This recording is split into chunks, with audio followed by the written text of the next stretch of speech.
En garde à vue, 48 heures après son passage à l'acte, Armand Rajapour Miandoab s'explique face aux enquêteurs. Froidement, il assume et revendique son geste. Il assure avoir agi en réaction à la persécution des musulmans dans le monde.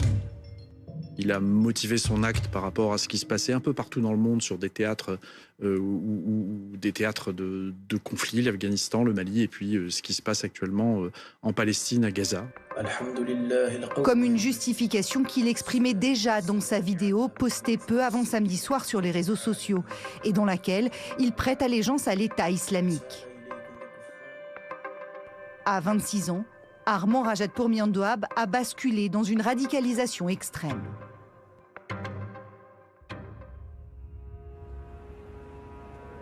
Durant son enfance dans l'Essonne, il n'a jamais reçu d'éducation religieuse. Ce n'est qu'en 2015, lorsqu'il a 18 ans, qu'il se convertit à l'islam sunnite. Armand Rajapour Miandoab est alors en contact sur Internet avec un djihadiste français parti en zone irako-syrienne. Derrière son ordinateur et son téléphone, le jeune homme semble séduit par l'idéologie du groupe terroriste. Sur Facebook, il est ami avec Larossi Abala, le tueur des policiers de Magnanville. Même si dans les faits, les deux hommes ne se sont jamais parlé.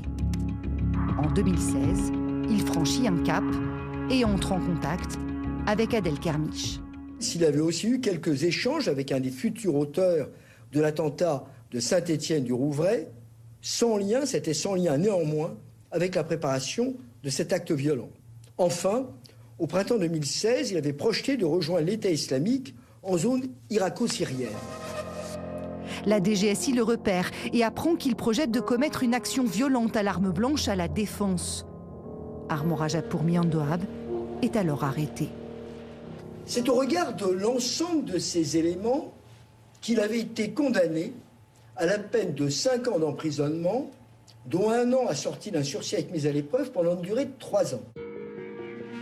Alors qu'il est incarcéré, un événement va interpeller un surveillant pénitentiaire. Armand Rajapour Miandoab va lui tenir des propos pour le moins inquiétants.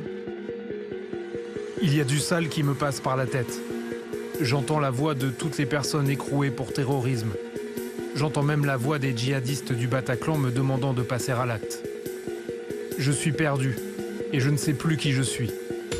Ma date de libération est proche et je ne sais pas où j'en suis. Je vais finir par passer à l'acte.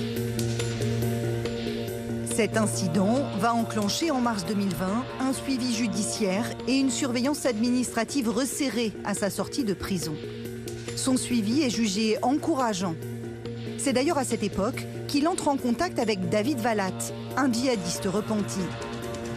Lorsqu'il me contactait en 2020, il me donnait tous les signes de quelqu'un qui voulait sincèrement sortir de l'idéologie et il me semblait parfaitement sensé. Un jour, il lui dit être en contact avec Abdullah Kanzarov, le tueur de Samuel Paty, et qu'il craint d'être associé au meurtre du professeur. David Valat l'invite à en informer la DGSI. Il revient vers moi quelques jours après pour me dire que ça s'était bien passé, qu'il les avait convaincus de ne pas être radicalisés.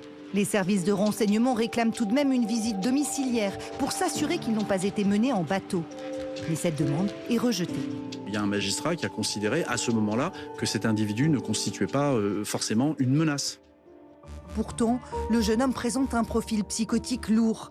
Il bénéficie d'un traitement médicamenteux qu'il abandonne soudainement 2 ans après sa sortie de prison, en août 2022.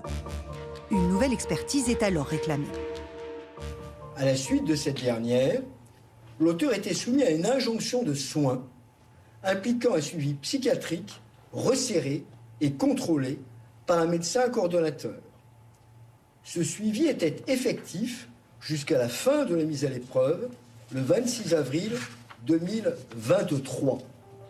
C'est alors qu'un dernier rapport conclut qu'Armand Rajapour Miandoab ne présente aucune dangerosité psychiatrique. Mais quelques mois plus tard, sa mère signale son inquiétude. Depuis l'intensification du conflit israélo-palestinien, son fils change de comportement. Sa maman, apeurée, est allée voir les services de police pour dire « Mon fils ne prend plus ses médicaments ». La police, la DGSI d'ailleurs, l'a recontacté et lui a proposé de demander l'hospitalisation par tiers. Elle ne l'a pas voulu, manifestement, parce qu'elle avait peur de son enfant. Moins de 2 mois plus tard, Armand Rajapour Miandad passe à l'acte.